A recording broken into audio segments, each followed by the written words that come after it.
He leaned back in that leather chair like a king surveying peasants. Congratulations, Patricia. We're promoting Susan. She's smarter, faster, and far more useful than you'll ever be. Frankly, you should thank us for keeping you this long. The team laughed, low and careful, like hyenas afraid of the lion. My cheeks burned, but my smile stayed intact. I slid the envelope across his desk. "Thanks for the chance," I whispered. He didn't know what was inside. I met him 5 years earlier. Back then, he was magnetic, charisma wrapped in a tailored suit.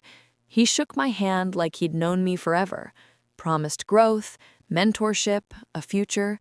He told me I was different. I believed him. I worked late nights, covered mistakes, even defended him when whispers about creative accounting circled. Loyalty, I thought, would mean something. But loyalty to men like him was only leverage. The first sign came subtle.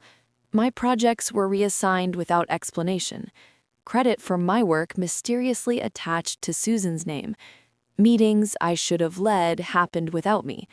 And then the email, a reply not meant for my eyes. "Keep stringing her along. She's cheap labor until Susan's ready." I stared at the screen, pulse steady, heart cold. It wasn't heartbreak. It was clarity. I didn't confront him. That would have been emotional, amateur. Instead, I started listening, watching, filing every slight, every number, every careless boast he dropped after too much whiskey. He liked to brag that he'd never been caught, never paid taxes honestly in his life. "It's called strategy," he'd grin. I kept my face blank, but my mind recorded everything. It took months, patient work, hidden in plain sight. I copied files at night while the cleaning crew vacuumed, transferred them to a drive I kept taped beneath the drawer of my desk. Bank statements, fake invoices, payments to shell companies with names like Silverbird Consulting. I traced them one by one. By the time Susan was announced as my replacement, my case was airtight. The envelope I slid across his desk that day wasn't a resignation letter. It was a copy of the financial report I'd compiled, neat and damning. On top of it, an anonymous note. "Federal investigators love puzzles. I've solved this one for them." He didn't open it. Of course, he tossed it aside with that smirk. To him, I was already irrelevant. Perfect. The real delivery happened 2 hours later while he toasted Susan in the lounge with champagne I had paid for by working unpaid weekends. My package, drives, documents, timelines, landed on the desk of a federal agent I'd been in contact with for weeks. I'd left nothing to chance. 3 weeks passed. Silence. Then, the storm. It started small, his accounts frozen without warning. Then the raid. Men in dark suits sweeping through our office, seizing computers, servers, anything with a wire. He tried to bluff, tried to laugh it off, but when they pulled the receipts, the shell companies, the offshore transfers, his laughter dried up. Susan stood pale and trembling by the window, clutching her promotion letter like it might shield her. She wasn't guilty, just useful to him like I had been. They led him in handcuffs. Cameras flashed. That smirk was gone. I didn't go back to the office after that. Didn't need to.